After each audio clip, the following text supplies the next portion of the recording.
चलिए last class, अरे last class जो पढ़े थे वो एक बार जल्दी से रिवाइज करें, ठीक है। उसके आगे आज का स्टार्ट करते हैं। इधर देखो, सबसे पहले अपन ने ड्रिफ्ट स्पीड पढ़ी थी। ड्रिफ्ट स्पीड का फॉर्मूला बताओ। ड्रिफ्ट स्पीड कितनी थी? E by M into tau. क्या यही ड्रिफ्ट स्पीड थी? ये ड्रिफ्ट स्पीड किस ऑर्डर की होती है? 10 की पावर -4 मीटर पर सेकंड या इससे कम, ठीक है। अच्छा, जो थर्मल स्पीड थी वो थर्मल स्पीड किस ऑर्डर की होती है? थर्मल स्पीड जो होती है वो 10 की पावर 5 या उससे ज्यादा स्पीड की, ठीक है। रिलैक्सेशन टाइम क्या था? रिलैक्सेशन टाइम जल्दी बताओ। रिलैक्सेशन टाइम क्या था? दो कोलिजन के बीच में लगने वाला जो एवरेज टाइम था, क्या उसको रिलैक्सेशन टाइम बोला था? रिलैक्सेशन टाइम कितना आया था? n की पावर -14 सेकंड, हाँ कि ना? अच्छा, फिर mean free path. Mean free path क्या था? मीन फ्री पाथ था दो कोलिजन के बीच में औसतन जो दूरी चली, क्या उसको मीन फ्री पाथ बोला था? ये वैल्यू कितनी आई थी? 10 एंगस्ट्रॉम, इस ऑर्डर की। अरे याद है? अच्छा, एक फॉर्मूला ये याद रखना था और एक फॉर्मूला जो याद रखना था, इधर सुनो, एक फॉर्मूला ये याद रखना था ड्रिफ्ट स्पीड वाला, और एक याद रखना था करंट और ड्रिफ्ट स्पीड में जो रिलेशन है। करंट और ड्रिफ्ट स्पीड में क्या रिलेशन था? I इज इक्वल टू नीवियर। क्या यही था? इन दोनों रिलेशन से इधर सुनो, वीडी की वैल्यू इधर से इधर रखूंगा, वीडी की वैल्यू इधर से इधर रखूंगा, तो देखो करंट बन गया I equal to N E. VD की वैल्यू रखो, वीडी कितना रखोगे? E by M into tau, ठीक है। ये वीडी रख दिया इनटू ए, ठीक है। ये एरिया इधर भेजोगे तो करंट बाय एरिया, ये जो बन गया ये बन गया करंट डेंसिटी। क्या बन गया? Current density. करंट डेंसिटी कितनी आई? N E square tau by m into e. अरे सही है। इस टर्म को कुछ बोलते थे, बोलो। कंडक्टिविटी। कंडक्टिविटी इसको अपन किससे रिप्रेजेंट करते थे? सिग्मा से। सिग्मा से कंडक्टिविटी इसको अपन सिग्मा से रिप्रेजेंट करते थे। अच्छा, कंडक्टिविटी किस किस पे निर्भर कर रही है? क्या ये ई कभी चेंज होने वाला है? नहीं। क्या ये एम कभी चेंज होगा? नहीं। ये ई इलेक्ट्रॉन का चार्ज है, एम इलेक्ट्रॉन का मास है, तो ये कभी भी चेंज होने वाला नहीं है। इसका मतलब जब चेंज होगा तो वो ये हो सकता है, ये हो सकता है, ये हो सकता है, ठीक है। एन और टाउ जो थे ये कब कांस्टेंट हो जाएंगे? जब क्या चीज फिक्स कर दूं? मटेरियल और टेम्परेचर। मटेरियल और टेम्परेचर, अगर मटेरियल एंड टेम्परेचर अगर मैं फिक्स कर दूं तो एन और टाउ फिक्स हो जाएंगे। अच्छा, एन और टाउ पे क्या फर्क पड़ता था टेम्परेचर का? जल्दी बताओ, इधर सुनो। टेम्परेचर बढ़ाने पे टाउ, टेम्परेचर बढ़ाओगे तो टाउ क्या होता था? कम होता था, हाँ कि ना? अच्छा, टेम्परेचर बढ़ाने पे एन, टेम्परेचर बढ़ाने पे एन। एन देखो इधर सुनो, एन के लिए अपन ने दो कहानी पढ़ी थी, एक कंडक्टर के लिए और एक सेमीकंडक्टर। कंडक्टर में एन क्या बढ़ता था, पर जो बढ़ता था वो बहुत ही छोटे अमाउंट में बढ़ता था। तो एन लगभग कंडक्टर के लिए लगभग एन जो है वो कांस्टेंट रहता है। पर सेमीकंडक्टर में एन क्या होता है? बढ़ता है, हाँ कि ना? अब सुनना, कंडक्टर के लिए लगभग कांस्टेंट और ये घट जाएगा, तो ओवरऑल ये टर्म क्या होगा? घट जाएगा। तो कंडक्टिविटी घट जाएगी टेम्परेचर बढ़ाने पे। क्या ये पढ़े थे? सेमीकंडक्टर के लिए टेम्परेचर बढ़ाने पे टाउ घट जाएगा और एन बढ़ जाएगा। तो कौन सा ज्यादा बढ़ेगा? एन ज्यादा बढ़ेगा, टाउ कम घटेगा। इसका मतलब ओवरऑल ये टर्म बढ़ेगा। ओवरऑल ये टर्म क्या होगा? बढ़ेगा। और ओवरऑल ये टर्म बढ़ेगा, इसका मतलब कंडक्टिविटी बढ़ेगी। क्या बोला? पल्ले पड़ा? ठीक है। अब सुनो, कंडक्टिविटी का जस्ट उल्टा एक और टर्म होता था, उसको बोलते थे अपन रेजिस्टिविटी। रेजिस्टिविटी को किससे रिप्रेजेंट करते थे? रो से। इसका उल्टा मतलब रेजिस्टिविटी हो जाएगी एम अपॉन एन ई स्क्वायर इनटू टाउ। ये रेजिस्टिविटी। क्या पल्ले पड़ा? क्या कंडक्टिविटी और रेजिस्टिविटी मटेरियल की लेंथ पे डिपेंड कर रहा है? हाँ कि ना? मटेरियल की लेंथ पे तो डिपेंड करी। मटेरियल की लेंथ और एरिया से कोई लेना देना नहीं है। इसका मतलब मटेरियल की शेप क्या है, साइज क्या है, उससे कंडक्टिविटी और रेजिस्टिविटी का कोई लेना देना नहीं है, ठीक। अच्छा, यहां पे एक और टर्म इधर सुनो, ये हो गया। इसके बाद इधर देखो, इसको अपन ने इसको एक और फॉर्मूला देखा था कि ड्रिफ्ट स्पीड और इलेक्ट्रिक फील्ड के रेशियो को क्या बोलते थे? मोबिलिटी। क्या बोलते थे? मोबिलिटी। ड्रिफ्ट स्पीड और इलेक्ट्रिक फील्ड के रेशियो को अपन बोलते थे मोबिलिटी। मोबिलिटी कितनी आएगी? ई tau by M. E tau by M. क्या पल्ले पड़ा? अब सुनना, इस लॉ को देखो ढंग से। J इज इक्वल टू ये टर्म क्या है? Sigma. J is equal to sigma E लिखा हुआ है। J is equal to sigma E लिखा हुआ है। इधर सुनो, J क्या है? Current density. E क्या है? Electric field. सिग्मा क्या है? कंडक्टिविटी। अब सुनना, ये जो फॉर्म है J इक्वल टू सिग्मा लो, J equal to sigma E, इसको बोलते हैं microscopic form of Ohm's law. Microscopic form of Ohm's law.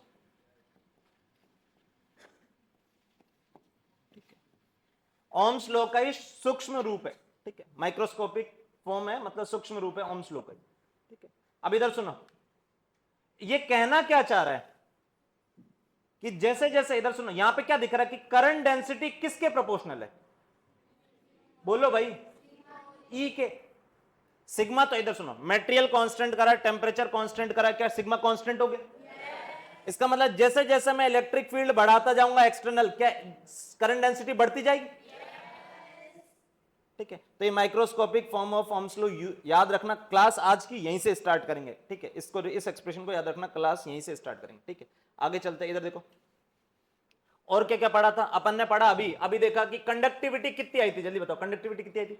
N E square tau by M. क्या ये कंडक्टिविटी आई थी?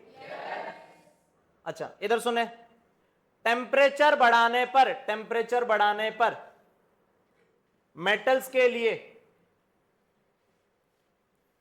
या कंडक्टर्स के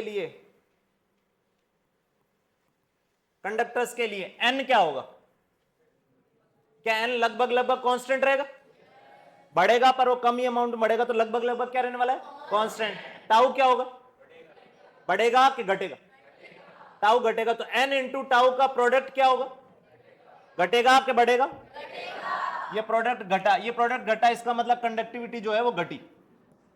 यानी टेम्परेचर बढ़ाया, कंडक्टिविटी घटी, इसका मतलब रेजिस्टिविटी। तो टेम्परेचर बढ़ाने पे रेजिस्टिविटी बढ़ रही है। टेम्परेचर बढ़ाने पे रेजिस्टिविटी बढ़ रही है मेटल्स के लिए या कंडक्टर्स के लिए। अब ये कैसे बढ़ रही है? क्या इसका भी अपन ने रिजल्ट देखा था? क्या था कि किसी टेम्परेचर टी पे जो रेजिस्टिविटी हो जाएगी वो कितनी हो जाएगी? Rho is equal to rho naught 1 plus alpha delta t. क्या ये पढ़े थे? हाँ कि ना? ठीक है, अच्छा, ये अल्फा की बात करें तो ये अल्फा कंडक्टर्स के लिए, सेमीकंडक्टर्स के लिए और इंसुलेटर्स के लिए, किस किस के लिए नेगेटिव होता है? ये बताया हूं सब, जल्दी बताओ। सेमीकंडक्टर और इंसुलेटर के लिए क्या अल्फा नेगेटिव होता है? इन दोनों के लिए अल्फा जो है वो नेगेटिव होता है, और इसके लिए जो अल्फा है वो क्या होता है? पॉजिटिव। अच्छा, अल्फा जीरो के पास किसके लिए होता है?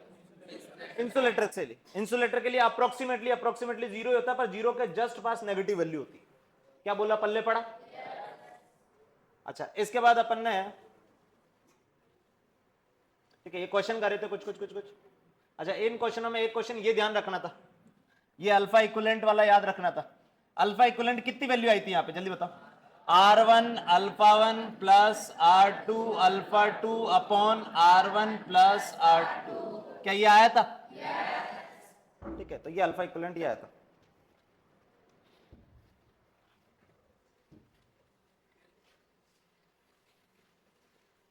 चलो, आज की क्लास स्टार्ट करते हैं।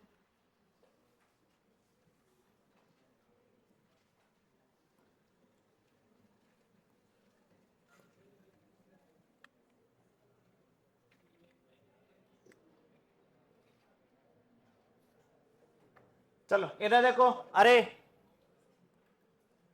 आज की क्लास का पहला टॉपिक ओम्स लॉ। क्या पढ़ने वाले? Ohm's law. अब सुनो, ओम्स लॉ में अभी जस्ट रिवाइज मैंने कराया था तुम्हें कि microscopic form of Ohm's law क्या होती थी? Microscopic form of Ohm's law, Ohm's law की माइक्रोस्कोपिक फॉर्म क्या थी, जल्दी बताओ? J is equal to sigma E. J is equal to sigma E. अब सुनना, इधर देखो, मान लो मेरे पास ये एक वायर है, ठीक है, इस वायर को मैंने बैटरी से कनेक्ट कर दिया, ठीक है। अब बैटरी से कनेक्ट करने का सिंपल सा मतलब यह है कि इस वायर में इलेक्ट्रिक फील्ड सेट कर दी। क्या सेट कर दी? Electric field. अब सुनना, मान लो जैसे ये बैटरी से कनेक्ट करा, इस वायर के अंदर जो इलेक्ट्रिक फील्ड है वो इधर की तरफ इलेक्ट्रिक फील्ड ई हो गई, इधर की तरफ इलेक्ट्रिक फील्ड कितनी हो गई? ई। जैसे इस वायर के अंदर इलेक्ट्रिक फील्ड इधर ई होगी, क्या इलेक्ट्रॉन रैंडम मोशन करना बंद कर देंगे? जवाब दो। रैंडम मोशन करना बंद करने वाले, पर उसके साथ एक इफेक्ट जुड़ जाएगा कि रैंडम मोशन के साथ साथ वो इलेक्ट्रिक फील्ड के अगेंस्ट अपोजिट डायरेक्शन में क्या ड्रिफ्ट होना स्टार्ट होंगे? और वो जिस स्पीड से ड्रिफ्ट होना स्टार्ट होते हैं उसी स्पीड को अपन ने ड्रिफ्ट स्पीड बोला था, और उसकी वैल्यू कितनी आई थी? E by M into tau. अच्छा, उसी ड्रिफ्ट होने के कारण ही क्या यहां पे करंट आया था?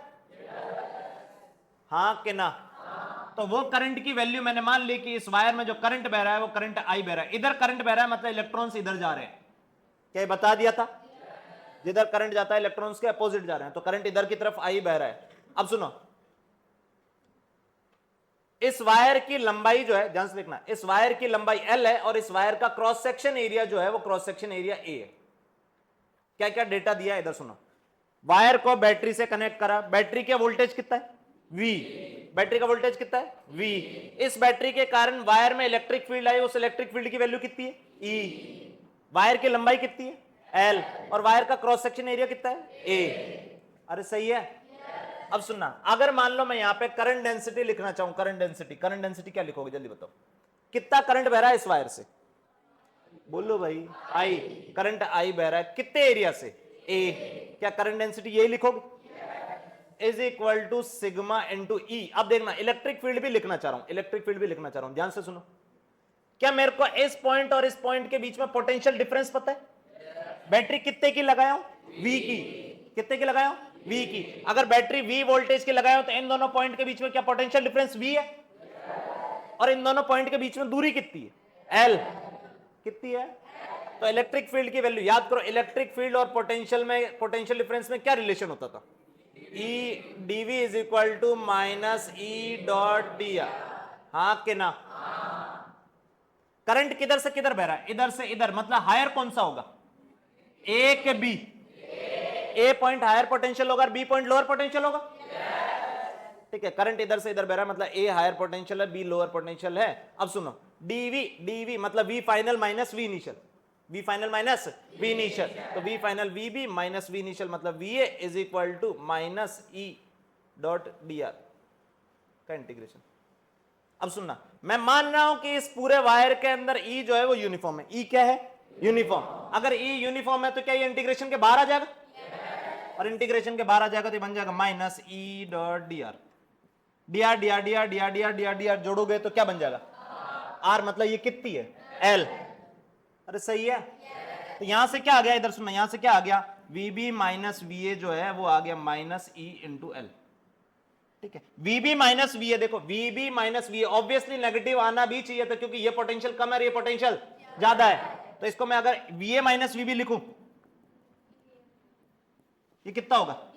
ई एल। क्या मैं इसको डेल्टा वी लिख दूं? डेल्टा वी मतलब V higher minus V lower है, ये डेल्टा वी वो आ गया ई इंटू एल। तो यहां से इलेक्ट्रिक फील्ड कितनी आ गई जल्दी बताओ? Delta we by L. Delta we by delta V मतलब इन दोनों के बीच में पोटेंशियल डिफरेंस, इन दोनों के बीच में पोटेंशियल डिफरेंस कितना है? वी। कितना है? वी। तो यहां इस एक्सप्रेशन को लिख रहा हूं मैं वी बाय एल। क्या ये समझ में आया? अरे ये समझ में आया? अब ये सारा एक्सप्रेशन इधर ले जा रहा हूं, बस वी इधर रख रहा हूं, वी इधर रख रहा हूं, बाकी सब इधर ले जा रहा हूं। जैसे वी इधर रखा बाकी सब इधर ले गया तो क्या बनेगा देखना, I by a l upon sigma. क्या समझ में आया? 1 अपॉन सिग्मा, सिग्मा कंडक्टिविटी है, 1 अपॉन कंडक्टिविटी रेजिस्टिविटी। हाँ के ना? तो V इज इक्वल टू क्या आ गया? V इज इक्वल टू आ गया I into rho l by a. क्या पल्ले पड़ा? ये V क्या है? Potential difference. V क्या है? Potential difference. I उस रजिस्टर उस वायर से बहने वाला करंट। और ये जो टर्म है, ये जो टर्म है, इस टर्म को देखो एक मिनट। ये रेजिस्टिविटी किस किस पे डिपेंड करती है? ये पढ़ा दिया हूं, जल्दी बोलो। टेम्परेचर और, अब सुनना, ये टर्म तो टेम्परेचर और मटेरियल पे डिपेंड कर रहा है। ये एल उस वायर की लंबाई है, ए उस वायर का क्रॉस सेक्शन एरिया है जिससे करंट बह रहा है। ठीक है, इस टर्म को बोलते हैं वायर का रेजिस्टेंस। क्या बोलते हैं? वायर का रेजिस्टेंस। ठीक है, इसको बोलोगे रेजिस्टेंस। ये वायर का रेजिस्टेंस है। रेजिस्टेंस को अपन आर से डिनोट करेंगे। ठीक है, रेजिस्टेंस आर से डिनोट करेंगे। अब सुनो एक मिनट, रेजिस्टेंस की वैल्यू कितनी आई जल्दी बताओ। रेजिस्टेंस की वैल्यू कितनी आई? R equal to rho l by a. ठीक है, क्या रेजिस्टिविटी लेंथ और एरिया पे डिपेंड कर रही? जो मैं पूछ रहा हूं जवाब दो। रेजिस्टिविटी लेंथ और एरिया पे डिपेंड करती? किस किस पे डिपेंड करती है? टेम्परेचर और मटेरियल पे। क्या रेजिस्टेंस लेंथ और एरिया पे डिपेंड कर रहा है? तो मतलब किसी वायर का जो रेजिस्टेंस है वो उसकी डायमेंशन पे डिपेंड करेगा, पर रेजिस्टिविटी डायमेंशन पे डिपेंड करने वाली नहीं है। तो ये सिर्फ फंक्शन है, is a function of temperature and material. पर ये टेम्परेचर, मटेरियल एंड डायमेंशन पे भी डिपेंड करेगा। ठीक है, तो ये ध्यान रखोगे कि किसी वायर की लंबाई एल है, उसका क्रॉस सेक्शन एरिया ए है, तो उसका रेजिस्टेंस कितना होगा? रो एल बाय ए। कितना होगा? रो एल बाय ए। रो तो मटेरियल की प्रॉपर्टी है जो मटेरियल और टेम्परेचर पर डिपेंड करेगी। ठीक है, अच्छा ठीक है, इधर सुनो। अब यहां से क्या दिख रहा है? एक मिनट इधर सुनना। इस एक्सप्रेशन को लिखो। इस एक्सप्रेशन को क्या लिखोगे? V is equal to I into R. ये V क्या है? कहां का पोटेंशियल है? पोटेंशियल है क्या पोटेंशियल डिफरेंस है? ये पोटेंशियल डिफरेंस है इस वायर के अक्रॉस। हां कि ना? जिस वायर से करंट आई बह रहा है ये उसका पोटेंशियल डिफरेंस है। पल्ले पड़ा? जिस वायर का रेजिस्टेंस आर है उससे करंट आई बह रहा है तो ये उसका पोटेंशियल डिफरेंस है। ठीक है, डिफरेंस मतलब ये लिखा हुआ हायर माइनस इन लोअर। अरे सही है। ठीक है, अब एक मिनट इधर सुनो। अगर आर कांस्टेंट हो, अगर आर क्या हो? कांस्टेंट। जो मैं बोल रहा हूं ध्यान सुनो। अगर आर कांस्टेंट हो, आर कांस्टेंट होगा तो क्या वी डायरेक्टली प्रोपोर्शनल टू आई आ रहा है? यानी वी वर्सेस आई ग्राफ बनाओ तो ग्राफ कैसा बनेगा? Straight line. Straight line passing through origin बनेगा। जिसमें अगर ये ग्राफ बनाओ, ध्यान से देखना, ये ग्राफ बनाओ V versus I, V versus I graph बनाओ तो ये स्ट्रेट लाइन बनेगा पासिंग थ्रू ओरिजिन, जिसका स्लोप कितना होगा? बोलो भाई आर। इसका स्लोप आर होगा।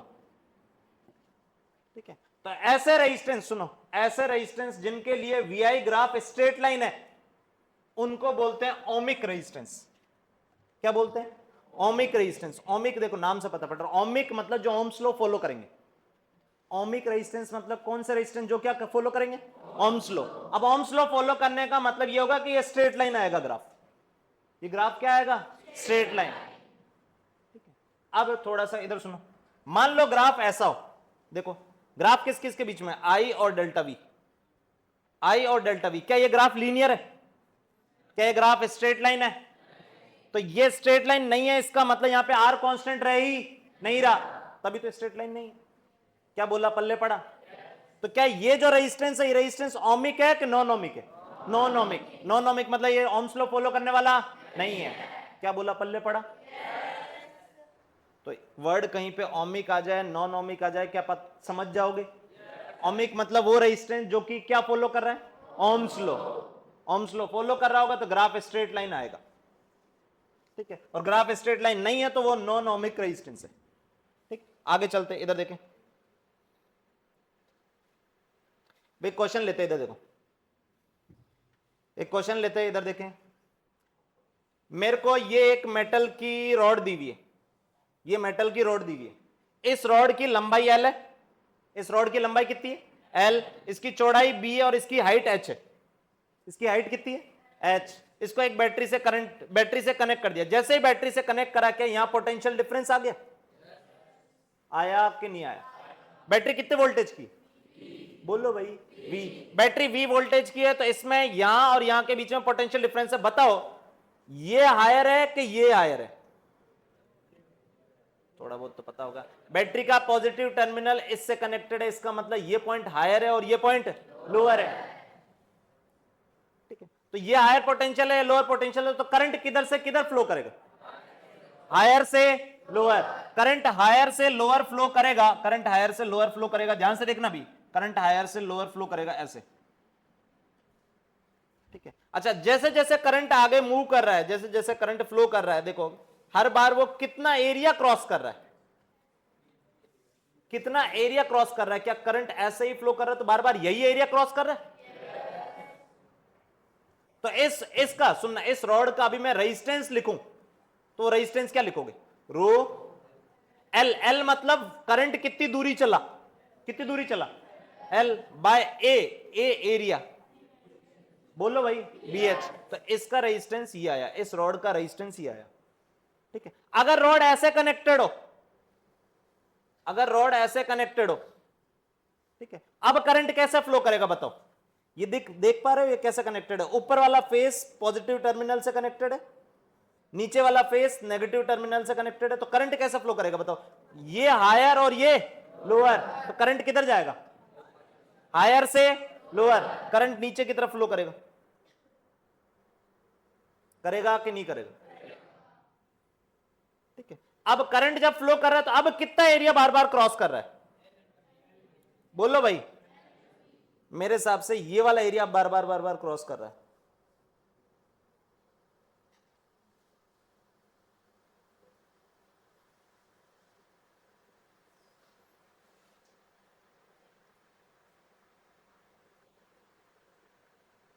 क्या समझ पा रहे हो? ठीक है, ऊपर से देखोगे तो करंट जो जा रहा होगा बार बार ये वाला एरिया क्रॉस कर रहा होगा, ठीक है। ये एरिया कितना होगा? L into B, L into. अब रेजिस्टेंस क्या लिखोगे? Resistance rho. अच्छा, मेटेरियल यहां से यहां ले गया तो रो चेंज हो जाएगा क्या? रो तो मेटेरियल और टेम्परेचर का फंक्शन है, मेटेरियल चेंज करा क्या?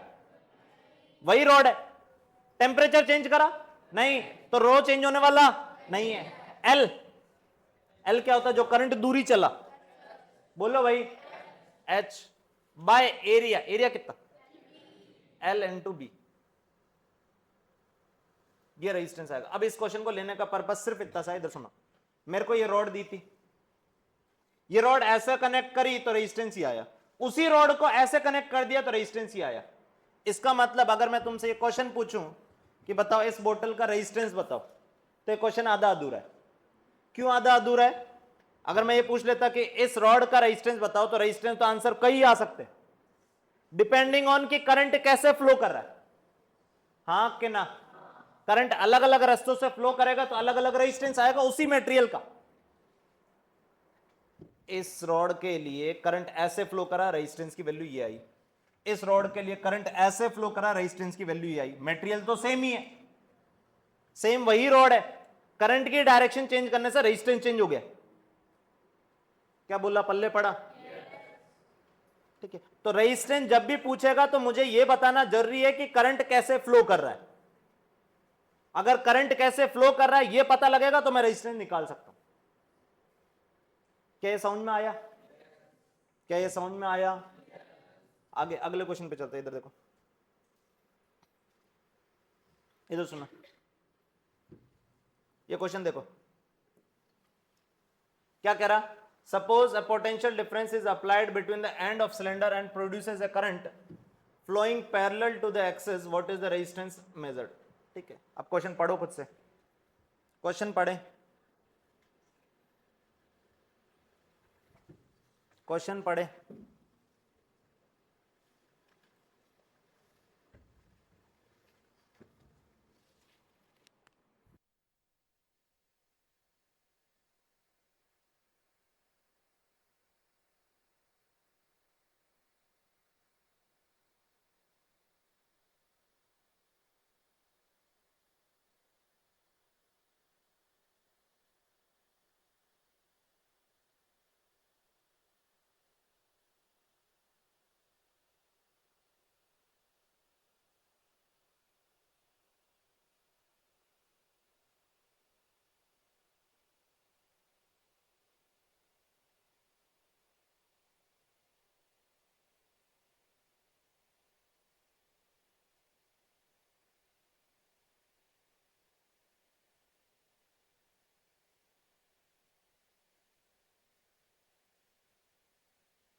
अरे इधर देखो,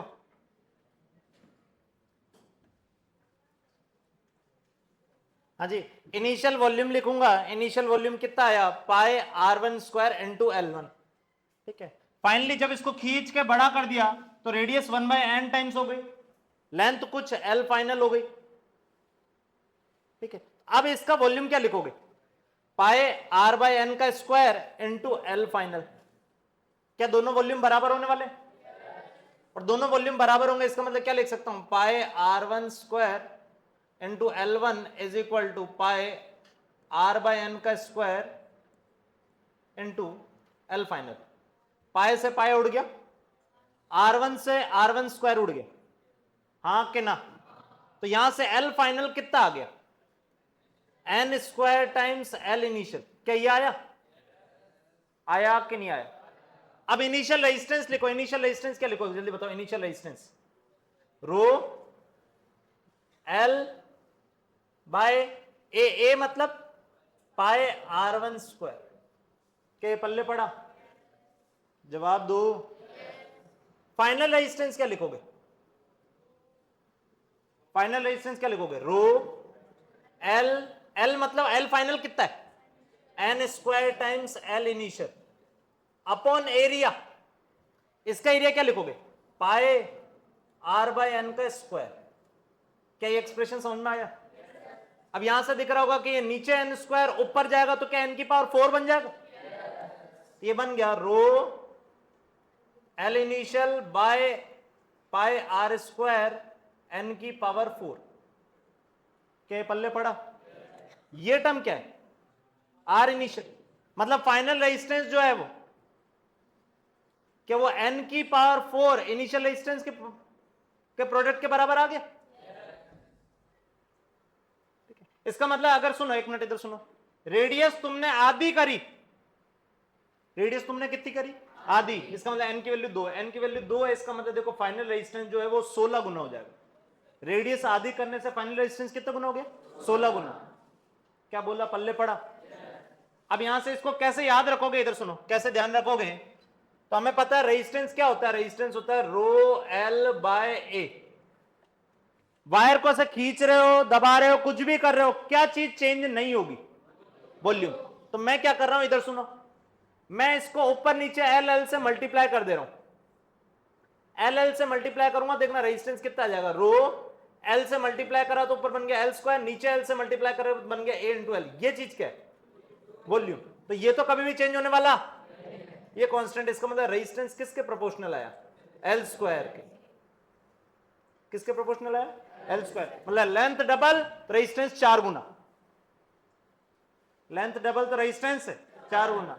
अच्छा, अगर मान लो मैं इसको एरिया से ऊपर नीचे मल्टीप्लाई कर दूं, एरिया से ऊपर नीचे मल्टीप्लाई कर दूं तो क्या बन जाएगा, R equal to rho L A by A into A square.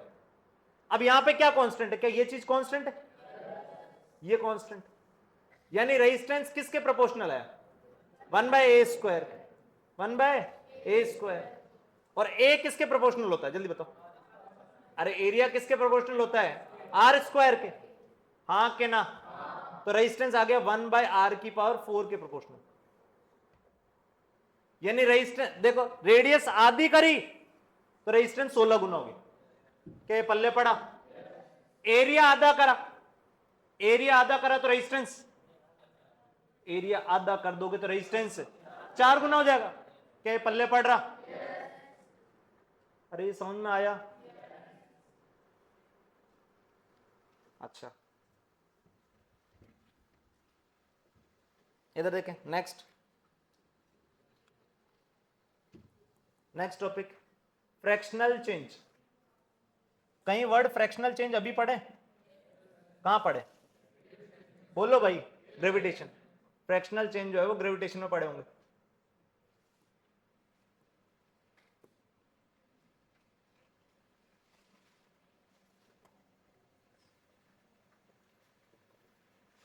हाँ जी, फ्रैक्शनल चेंज मतलब ग्रेविटेशन पढ़े थे। क्या था फ्रैक्शनल चेंज, क्या होता था, फ्रैक्शनल चेंज क्या होता था ये बताओ पहले तो।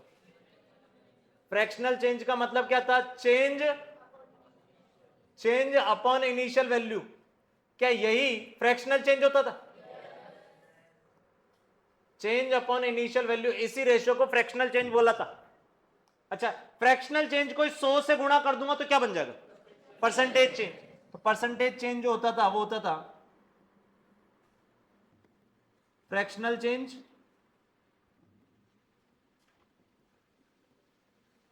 इनटू 100। अब सुनना एक मिनट, इधर देखो,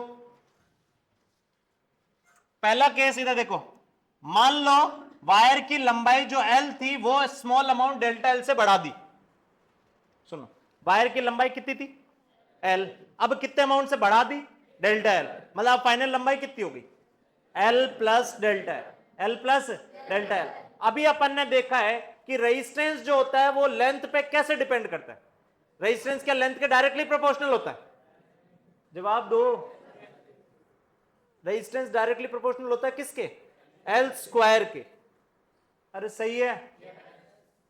अब मैं पूछूं percentage change in R, percentage change in R, percentage change in resistance, बताओ। ये ग्रेविटेशन बताया हुआ सेम टू सेम, ऐसा कैसा? आर में परसेंटेज चेंज कैसे निकालो? 2 इंटू परसेंटेज चेंज, बोलो, इन एल। क्या ये जो परसेंटेज चेंज में लिखा है यही फ्रैक्शनल चेंज में भी लिख सकता हूं? क्या लिखोगे? Fractional change in R, fractional change in are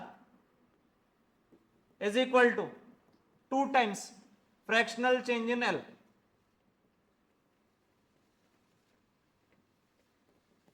अब फ्रैक्शनल चेंज इन एल कितना होगा जल्दी बताओ? एल में चेंज कितना हुआ? जवाब दो। ये सब पढ़ा चुका हूं। एल में चेंज कितना हुआ? Delta L. इनिशियल वैल्यू कितनी? एल। क्या ये फ्रैक्शनल चेंज हुआ? रेजिस्टेंस में फ्रैक्शनल चेंज कितना होगा? Delta R by R. क्या ये पल्ले पड़ा? अरे क्या ये समझ में आया? पर ये मेथड कब अप्लाई कर पाते थे? जब चेंज होता था वो स्मॉल होता था। मतलब लेंथ में 2%, 3%, 5% का चेंज होगा तो ये वैलिड है। पर मान लो मैं बोलूं लेंथ में 50% चेंज कर दिया, क्या सीधा ये लिख पाओगे? याद है क्या? मैं ग्रेविटेशन का क्वेश्चन भी रिवाइज कराता हूं, याद करो। मैंने बोला था कि कितनी हाइट पे जाओ ताकि जी की वैल्यू 1% चेंज हो जाए, ऐसा क्वेश्चन करा था। 32 किलोमीटर आया था आंसर। कितना आया था? 32। उसके जस्ट नीचे वाला अगला क्वेश्चन ये कराया था कि कितनी डेप्थ पे जाऊं ताकि फिर से वापस चेंज जो है वो 1% या आधा परसेंट, ऐसा क्वेश्चन कराया था। याद है क्या? ये 2 क्वेश्चन कंटिन्यूएशन में कराए हुए, वो इसी फंडे पे कराए हुए थे। अरे याद है। अब सेकंड केस क्या करा है इधर सुनो। मान लो वायर को खींचा जाए ताकि उसका क्रॉस सेक्शन एरिया जो है वो स्मॉल अमाउंट से घट जाए। ऑब्वियसली खींचोगे तो एरिया घटेगा ही। कितने एरिया से, कितने अमाउंट से घट जाए? डेल्टा ए से। कितने से घट जाए? Delta A. इनिशियल एरिया कितना है? ए। इनिशियल एरिया कितना है? ए। घट जाए डेल्टा ए अमाउंट से, इसका मतलब फाइनल एरिया कितना हो गया? ए minus delta A, A minus delta A. अब बताओ रेजिस्टेंस पे क्या फर्क पड़ेगा? तो रेजिस्टेंस एरिया के कैसे प्रोपोर्शनल होता है? रेजिस्टेंस प्रोपोर्शनल होता है 1/a स्क्वायर के। मतलब इसको लिख सकता हूं resistance is proportional to a की पावर -2। क्या ऐसा लिख सकता हूं?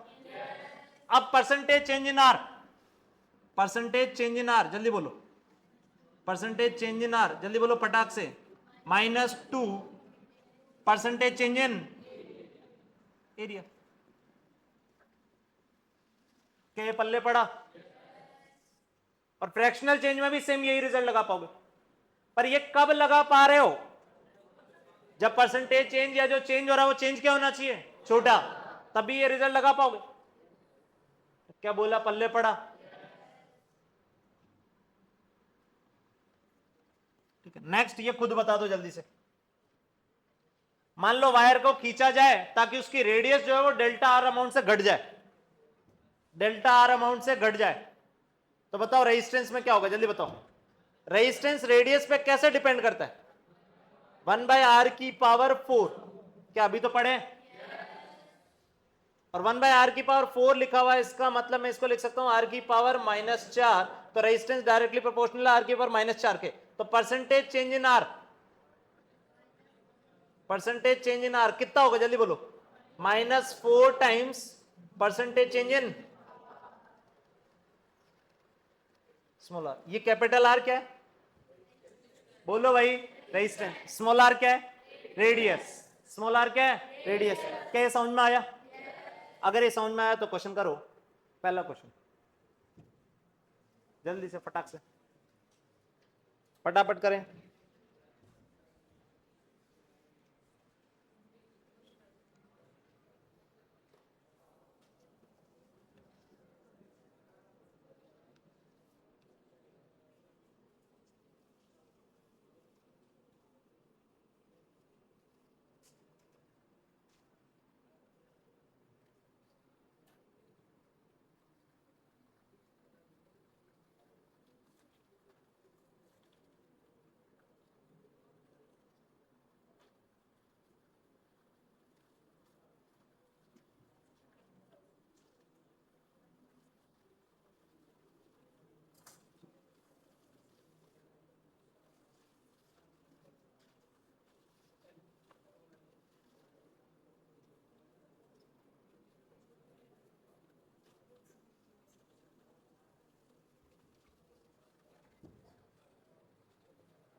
रमेश क्वेश्चन कर, क्वेश्चन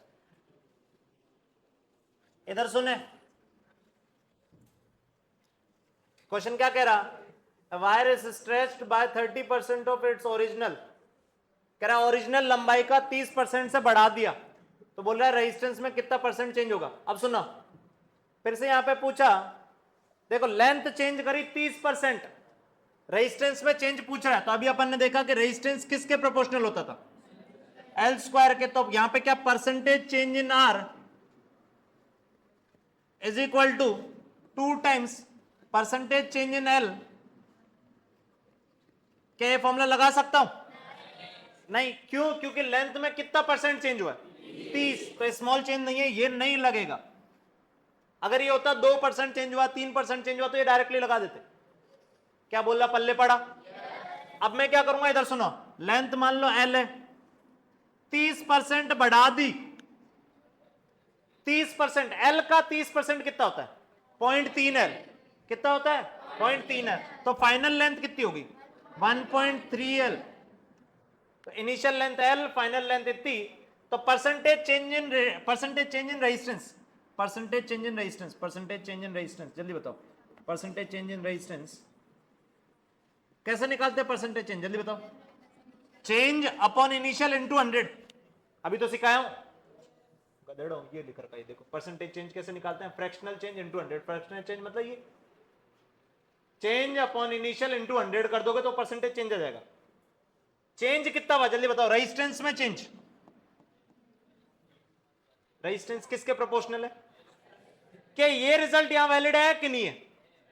ये तो हमेशा वैलिड है, यहां से यहां आना वैलिड नहीं है। अरे पल्ले पड़ रहा। परसेंटेज चेंज मतलब चेंज। चेंज में क्या चेंज हो रहा है? लेंथ। लेंथ चेंज होगा तो एरिया चेंज होगा, एरिया चेंज होगा तो रेजिस्टेंस चेंज होगा। अभी अपन ने देखा रेजिस्टेंस लेंथ पे कैसे डिपेंड करता है? एल स्क्वायर के प्रोपोर्शनल होता है। तो फाइनल रेजिस्टेंस जो हो जाएगा वो हो जाएगा 1.3 एल स्क्वायर।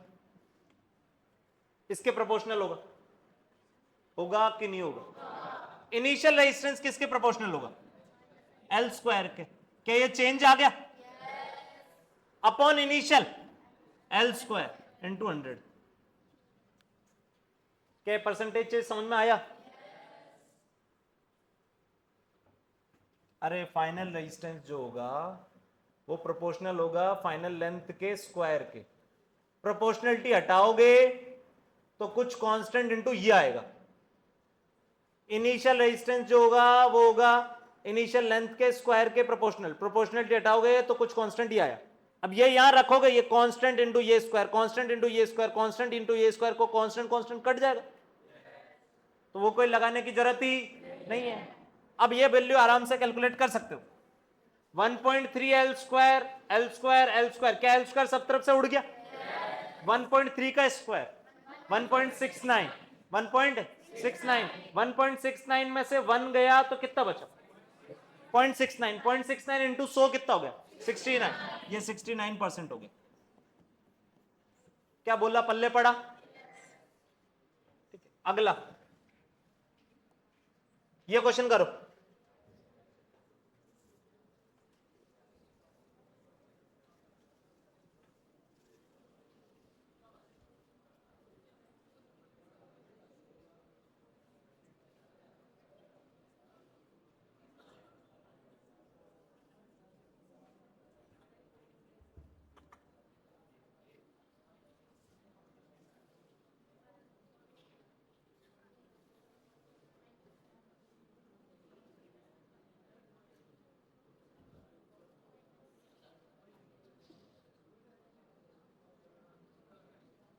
जल्दी करें।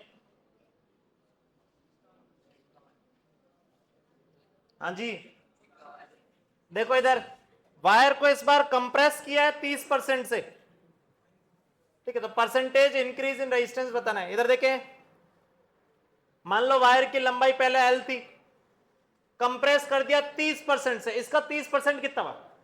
0.3 एल, इतने से कंप्रेस कर दिया, मतलब फाइनल लेंथ कितनी हो गई? 0.7 एल। हाँ कि ना? अब इधर सुनो, initial resistance is proportional to L square, final resistance is proportional to 0.7 L square. क्या ये पल्ले पड़ा? तो परसेंटेज चेंज कैसे निकालोगे, जल्दी बताओ। Percentage change, percentage change in resistance, final minus initial, final minus initial upon initial into 100, क्या यही आएगा? पर फाइनल, फाइनल मतलब ये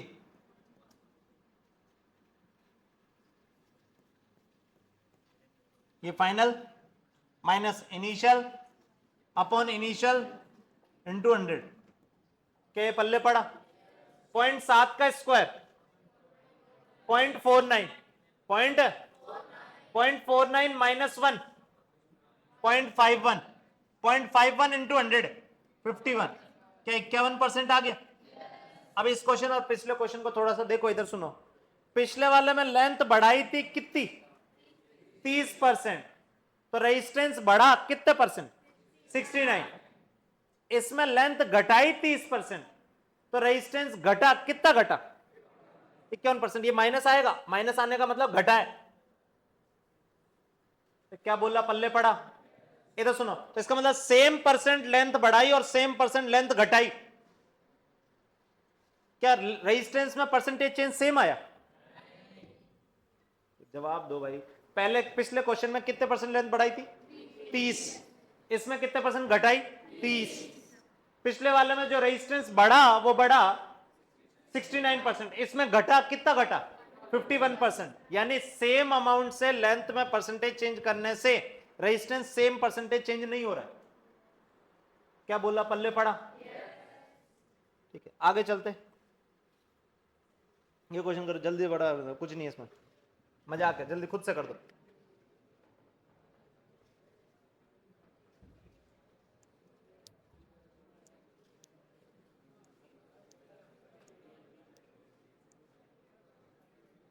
अरे खुद से करो, हो जाएगा फटाफट से, कुछ है ही नहीं ऐसा।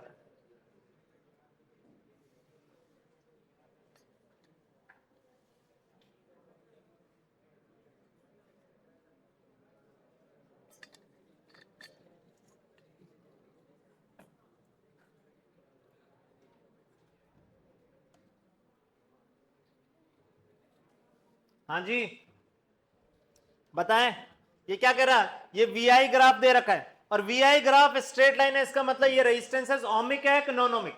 ओमिक। अब ओमिक रेजिस्टेंस में ये दे रखे हैं कि एक रेजिस्टेंस के लिए ये ग्राफ है, एक रेजिस्टेंस के लिए ये ग्राफ है, अच्छा, वीआई ग्राफ का स्लोप, वीआई ग्राफ का स्लोप क्या रेजिस्टेंस होता था? अब यहां से दिख रहा होगा कि इस लाइन का स्लोप ज्यादा है, इस लाइन का स्लोप कम है। इसका मतलब रेजिस्टेंस टेम्परेचर T1 पे, T1 टेम्परेचर पे रेजिस्टेंस ज्यादा है, T2 टेम्परेचर पे रेजिस्टेंस कम है। क्या बोला, पल्ले पड़ा? अब समझ में आया? तो रेजिस्टेंस कहां ज्यादा होता है, हायर टेम्परेचर पे कि लोअर टेम्परेचर पे? रेजिस्टेंस ही होता है r equal to rho l by a. मैं बोल रहा हूं एल और ए में कोई चेंज हो नहीं रहा, रेजिस्टिविटी से देखो, टेम्परेचर बढ़ाऊंगा तो रेजिस्टिविटी, बोलो भाई, बढ़ेगी। रेजिस्टिविटी बढ़ेगी मतलब रेजिस्टेंस बढ़ेगा। तो यहां कौन सा रेजिस्टेंस, ये वाला रेजिस्टेंस ज्यादा, ये वाला रेजिस्टेंस कम है, इसका मतलब टेम्परेचर T1 ज्यादा होगा, T2 कम होगा। क्या ये समझ में आया? T1 ज्यादा होगा, T2 कम होगा, सिंपल सा इतना सा आंसर। आगे चलते,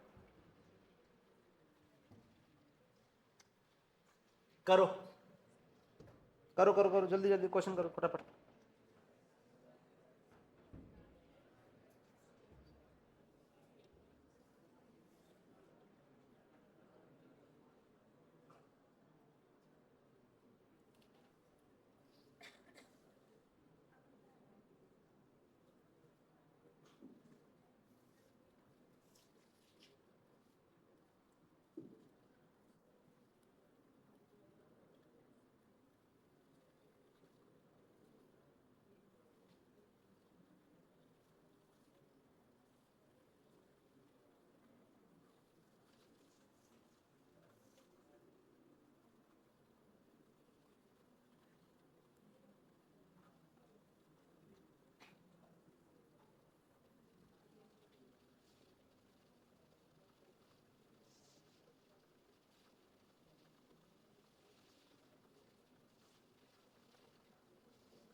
इधर देखें, ये क्वेश्चन क्या कह रहा कि एक मेटेलिक वायर जिसकी लेंथ 1 किलोमीटर है और उसमें से करंट बह रहा है 60 एम्पियर, तो हमें बताना है कि जो फ्री इलेक्ट्रॉन है वो फ्री इलेक्ट्रॉन का मोमेंटम बताना है, फ्री इलेक्ट्रॉन का मोमेंटम बताना है। अब इधर सुनो, मान लो ये वायर है, वायर की लंबाई कितनी दे रखी है, 1 किलोमीटर। इस वायर में करंट बह रहा है कितना, जवाब दो, कितना करंट बह रहा है, 60 एम्पियर करंट बह रहा है। ठीक, अब मोमेंटम बताना है। अभी सुनो, करंट इधर बह रहा है, इसका मतलब फ्री इलेक्ट्रॉन इधर जा रहे हो, और फ्री इलेक्ट्रॉन इधर जा रहे हैं कितनी स्पीड से, बोलो भाई, वीडी। क्या बोला, पल्ले पड़ा? फ्री इलेक्ट्रॉन इधर की तरफ वीडी से जा रहे हैं, तो एक इलेक्ट्रॉन का मोमेंटम लिखो, momentum of one electron, momentum of one electron, momentum of one electron क्या लिखोगे, m इंटू वीडी, ये लिखोगे।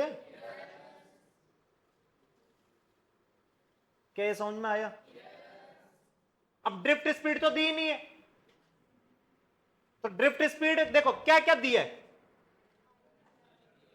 करंट दे दिया, लेंथ दे दी, हाँ के ना? तो ड्रिफ्ट स्पीड में क्या कर रहा हूं, सुनना, ड्रिफ्ट स्पीड क्या होती थी, ड्रिफ्ट स्पीड होती थी E by M into tau. एक तो ये रिजल्ट था। अच्छा, एक ड्रिफ्ट स्पीड का और रिजल्ट था करंट के साथ, क्या था, I equal to N E V D a. इन दोनों में से कौन सा ड्रिफ्ट स्पीड का रिजल्ट यूज करोगे, सोचो, ऊपर वाला कि नीचे वाला? नीचे वाला, क्योंकि करंट दिया हुआ, इसमें तो कुछ दिया हुआ ही नहीं है, तो ये तो यूज नहीं करूंगा, ये यूज करूंगा। ड्रिफ्ट स्पीड बताओ कितनी हो जाएगी, m इंटू आई बाय एन ई ए। अरे सही है, ठीक है। अच्छा इधर सुनो,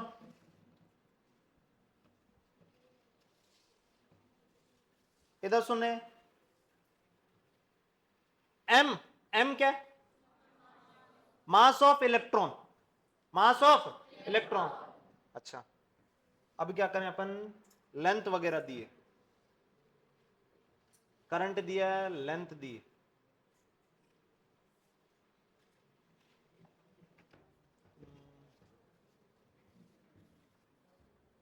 इधर सुने, मैं क्या कर रहा हूं, इसको इसको सुनो, ये एन क्या होता था? Number of free electron per unit volume, number of free electron per unit volume, ठीक है। तो per unit volume, per unit volume मतलब कितना हो जाएगा? A into length, total number of electron upon a l, क्या यही होगा? होगा कि नहीं होगा? ठीक है, तो इस एक्सप्रेशन को कन्वर्ट करो एक बार, देखो एम करो एक बार खुद से, एन को मैं बोला, एन को लिखो total number of electron upon volume,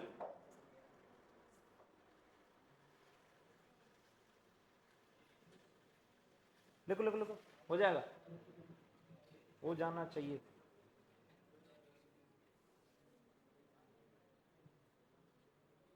number of electron per unit volume,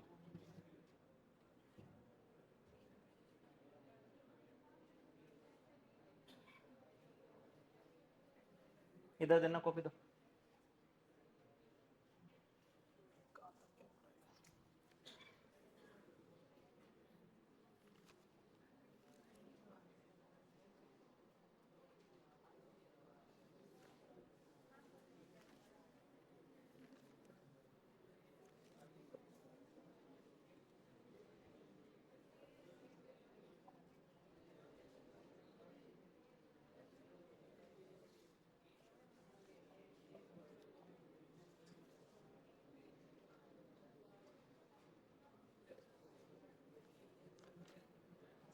हाँ बताओ जल्दी बताओ फटाफट।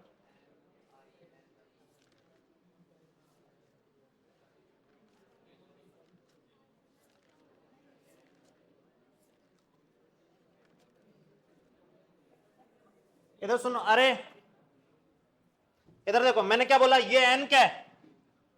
Number of free electron per unit volume, number of free electron per unit volume. मान लो इसमें फ्री इलेक्ट्रॉन एन है, इसमें फ्री इलेक्ट्रॉन कितने हैं? N, capital N.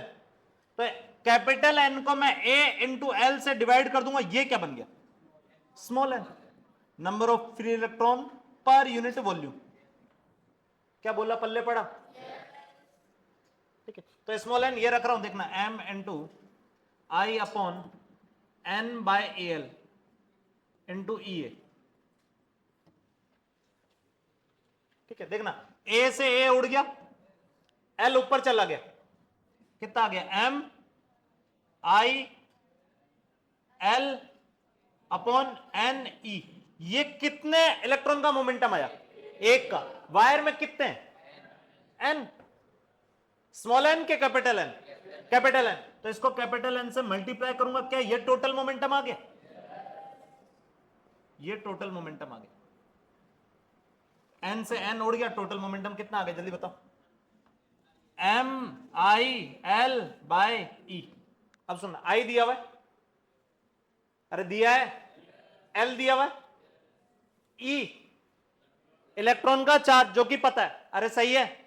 एम किसका मास है, वायर का कि इलेक्ट्रॉन का? इलेक्ट्रॉन का। क्या ये भी कांस्टेंट है? इसमें क्या क्या चीजें कांस्टेंट है?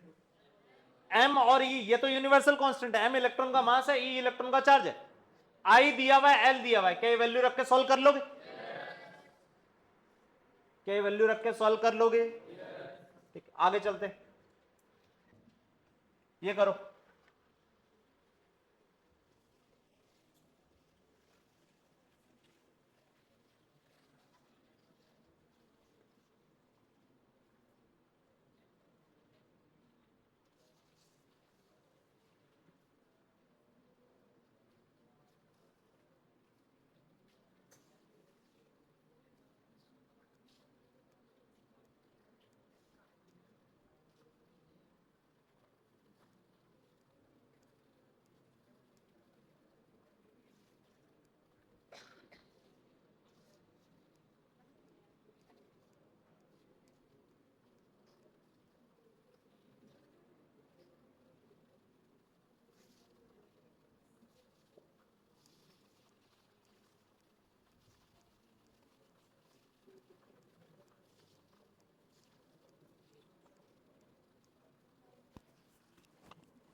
इधर देखो क्वेश्चन को, क्वेश्चन क्या कह रहा, नंबर ऑफ फ्री इलेक्ट्रॉन पर 10 सेंटीमीटर ऑफ वायर इज इतना, हर 10 सेंटीमीटर में इतने नंबर ऑफ फ्री इलेक्ट्रॉन है, ठीक है। आगे सॉरी 10 mm, हर 10 mm में इतने नंबर ऑफ फ्री इलेक्ट्रॉन है। फिर आगे क्या करा, average drift speed of electron इतनी दे रखी, ठीक है। फिर करंट फ्लोइंग कितना होगा, कितना करंट फ्लो कर रहा होगा, अब सुनो एक मिनट, ड्रिफ्ट स्पीड पता है, ठीक है। नंबर ऑफ, सुनना, number of free electron per unit length दे रखे, देखो कैसे दे रखे per unit length, number of free electron कितने दे रखे, 2 इंटू 10 की पावर 21, कितनी लंबाई में, बोलो भाई 10 mm, मतलब 10 इंटू 10 की पावर, mm मतलब मीटर में कन्वर्ट करोगे तो कितना हो जाएगा, 10 की पावर -3। क्या ये पल्ले पड़ा, अरे ये पल्ले पड़ा, तो ये number of electron per unit length दिए हुए, वीडी दे रखा है, करंट पूछा है, आई इक्वल टू क्या यूज करोगे, N E V D A. अब सुनना, ये क्या होता था, number of free electron per unit volume, per unit volume होता था। क्या बोल रहा, पल्ले पड़ा, तो इसको मैं एरिया से मल्टीप्लाई करूं और एरिया से डिवाइड करूं, क्या ये चीज number of free electron per unit volume बन गया, जो कि कितना आया, ये डिवाइड बाय एरिया। अब समझ में आया, number of free electron per unit volume कितना आया, ये डिवाइड बाय एरिया, आया कि नहीं आया, ये वैल्यू रख दो जल्दी से, एन की वैल्यू कितनी बन गई, 2 इंटू 10 की पावर 21 अपॉन 10 इंटू 10 की पावर -3 इंटू एरिया, ये एन आ गया। ई इलेक्ट्रॉन का चार्ज है जो वैसा का वैसा रख दिया, वीडी दिया हुआ, ड्रिफ्ट स्पीड कितनी दी हुई है, 0.25 mm पर सेकंड, मतलब 10 की पावर -3 मीटर पर सेकंड। क्या पल्ले पड़ा, इंटू ए का ए। अब सुनना, ए उड़ गया, क्या ये आंसर आ जाएगा, ये करंट है इतना एम्पियर में, ऐसा यूनिट में आ जाएगा इतना आंसर एम्पियर में। क्या ये क्वेश्चन समझ में आया, ये करो, ये करें,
चलो इधर देखें, in the figure represent a current carrying wire having non-uniform cross section area, find out the relation between physical quantities at its two end points।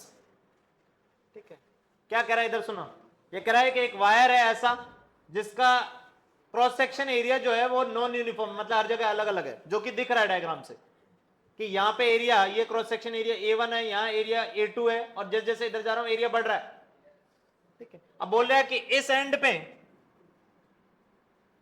और इस एंड पे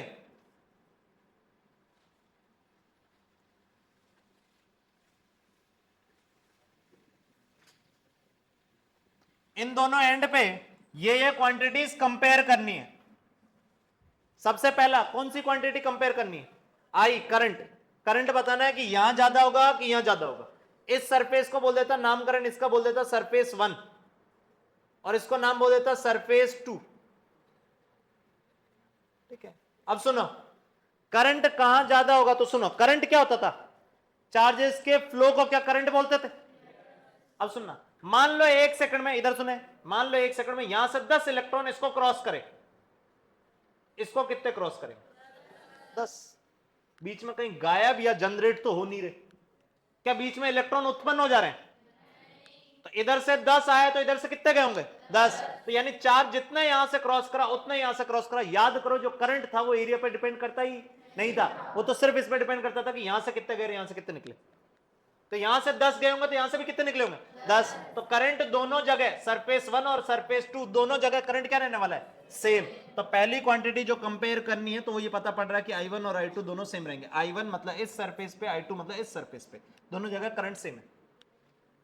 ठीक है, अगला ड्रिफ्ट स्पीड। इधर सुने, ड्रिफ्ट स्पीड, ड्रिफ्ट स्पीड इधर देखिए। ड्रिफ्ट स्पीड, ड्रिफ्ट स्पीड को क्या मैं ऐसे लिख सकता हूं? I equal to N E V D A. दोनों सरफेस पे I क्या है? सेम। दोनों सरफेस पे I क्या है? सेम। N क्या है? Number of free electron per unit volume. वो तो मटेरियल की प्रॉपर्टी है, टेम्परेचर की प्रॉपर्टी है। क्या यहां से यहां मटेरियल चेंज हो गया? अरे जवाब दो। मटेरियल चेंज नहीं हुआ, टेम्परेचर चेंज नहीं हुआ, मतलब ये N चेंज नहीं हुआ। ये E इलेक्ट्रॉन का चार्ज जो कि चेंज होने वाला। ड्रिफ्ट स्पीड कंपेयर करनी है। एरिया बताओ, एरिया क्या यहां एरिया कम है, यहां एरिया ज्यादा है? इसका मतलब यहां से दिख रहा होगा कि ड्रिफ्ट स्पीड जो है वो J के प्रोपोर्शनल है। किसके प्रोपोर्शनल है? J के। दोनों जगह करंट तो सेम जा रहा है, तो J कहां ज्यादा होगा? 1 पे कि 2 पे? यार जवाब दो यार। 1 पे J ज्यादा होगा, 2 पे J कम होगा। तो J1 ज्यादा है J2 से, इसका मतलब VD1 ज्यादा होगा VD2 से। क्या ये समझ में आया? आया कि नहीं आया? ठीक है, यहां से देखो ये VD कंपेयर हो गया, J कंपेयर हो गया। अगला बचा E। अब देखो E, ओम्स लो बताओ, ओम्स लो जल्दी बताओ, Ohm's law. J is equal to sigma E। क्या दोनों जगह सिग्मा अलग है? कंडक्टिविटी किस किस की प्रॉपर्टी होती थी? टेम्परेचर और मटेरियल ना, दोनों में से कुछ चेंज नहीं हुआ तो सिग्मा चेंज नहीं हुआ। तो जहां J ज्यादा वहां E ज्यादा।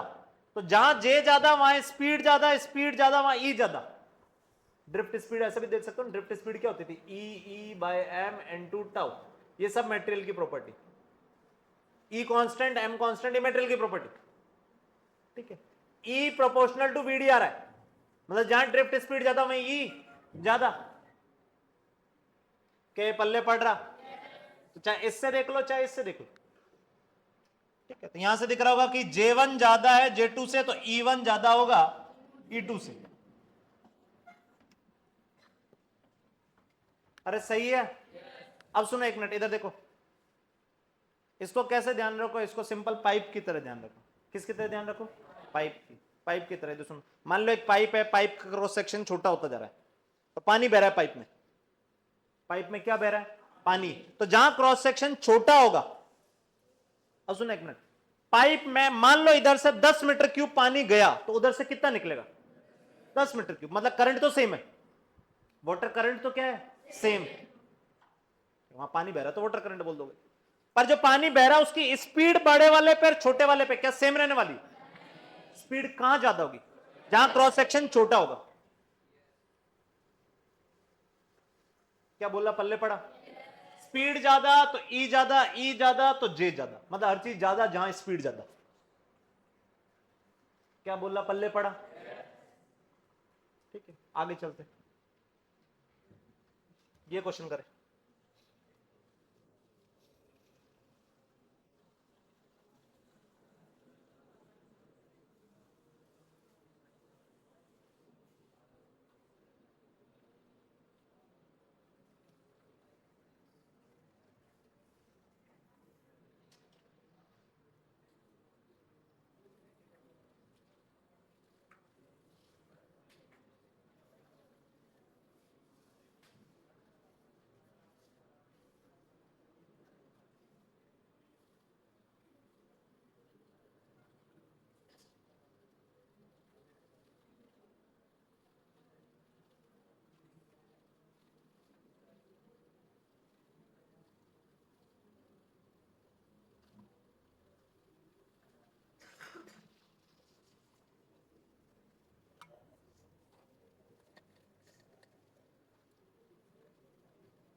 हाँ जी, इधर देखें क्वेश्चन को, देखो क्वेश्चन कह रहा है एक वायर जिसकी लंबाई एल है, जिसकी रेडियस ए और बी है, इसके एंड पॉइंट पे, जैसा कि डायग्राम में दिखा रखा है, दिख रहा है कि वायर जिसकी लंबाई एल है, जिसकी ये रेडियस ए है, ये रेडियस बी है, ये लंबाई एल है, ठीक है।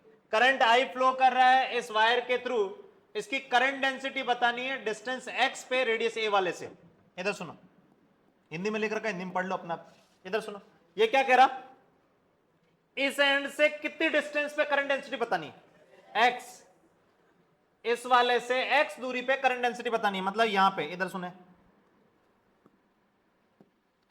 ओ गधेड़ो इधर देखो, एक्स दूरी पे, यहां से एक्स दूरी पे करंट डेंसिटी बतानी है, मतलब इस सतह पे, ठीक है। करंट डेंसिटी क्या होती है जल्दी बताओ, करंट डेंसिटी क्या होती है, current per unit area, current per unit area.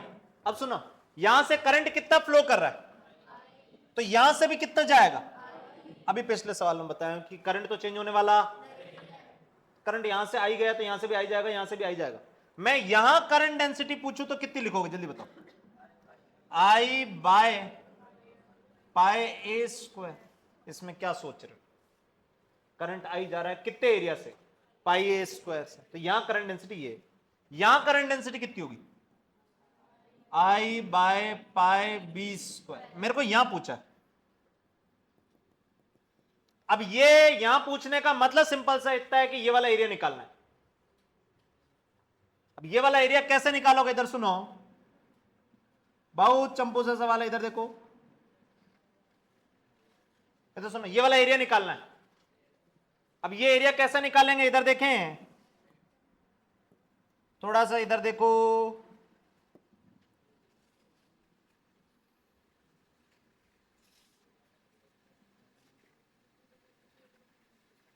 इधर सुनो, ये दूरी कितनी है, बोलो, ये दूरी कितनी है, मैं सीधा ही बनाया, वो थोड़ा सा ऐसा टेढ़ा दिख रहा है, ऐसा, ये लो,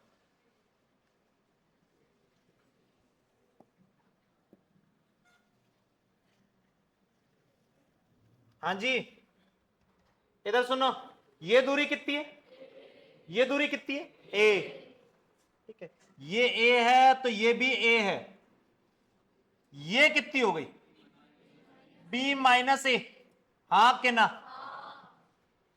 तो क्या अगर इसकी रेडियस निकालनी तो इसकी रेडियस क्या लिखोगे, देखो ये दूरी कितनी, तो इसमें ये वाली जोड़नी, हाँ के ना। अब ये कैसे निकालोगे, इधर सुनना, यहां से एल दूरी पे ये कितनी है, बी माइनस ए, कितनी दूरी पे, कितनी दूरी पे, एल, एल दूरी पे ये कितना है, बी माइनस ए, यहां से ये दूरी कितनी है, एक्स, तो एक्स दूरी पे ये कितना होगा, निकाल सकते हो, देखना सुनना, एल दूरी पे वो डिस्टेंस है बी माइनस ए, तो एक्स दूरी पे वो डिस्टेंस कितनी होगी, क्या निकाल सकते हो, लीनियरली तो बढ़ रही है। अरे गधेड़ो समझ में आ रहा क्या, कितना आ जाएगा जल्दी बताओ,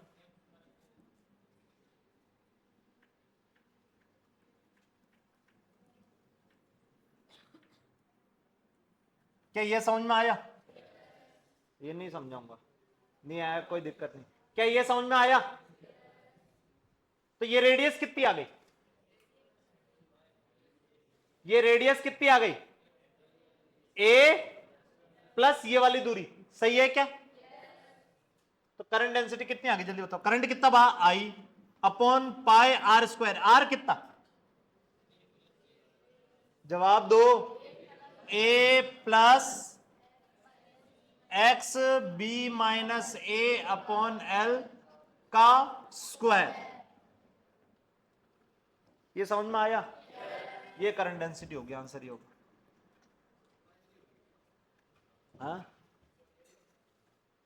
ये लेंथ ही एल दी है, वो डायग्राम थोड़ा सा गलत है, ये लेंथ एल दी है, हाँ हाँ, डायग्राम में वही तो बोला, डायग्राम में थोड़ी सी मिस्टेक है, ये एल है, ये एल, ठीक, इधर सुने, अगर ये समझ में आया तो एक क्वेश्चन दू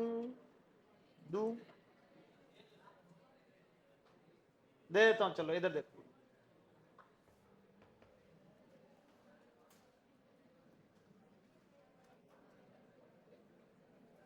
क्या छोड़ो, रहने दो, दे दूं क्या? तो दे दो, लो।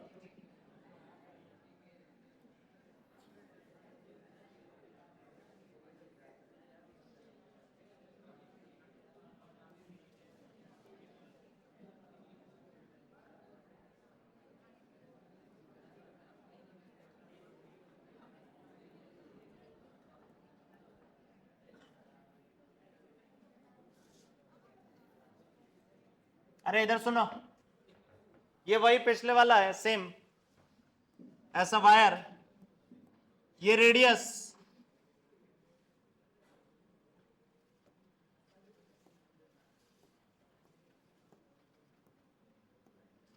ये रेडियस ए, ये रेडियस बी, और ये डिस्टेंस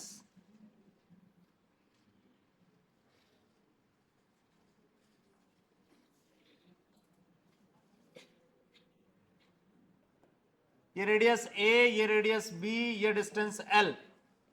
ठीक है, करंट इधर से इधर ऐसे फ्लो कर रहा है आई। मेरे को बताना है कि इसका रेजिस्टेंस कितना होगा।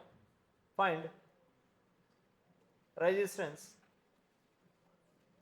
Of this wire.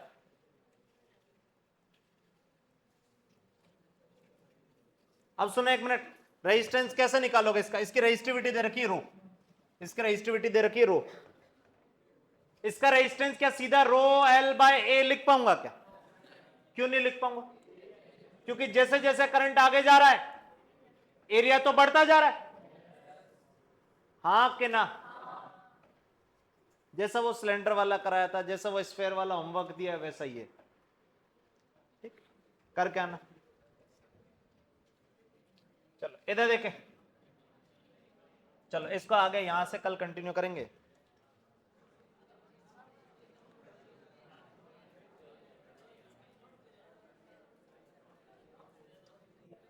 और यहां से छापना, यहां से छापना प्रारंभ करें जल्दी से।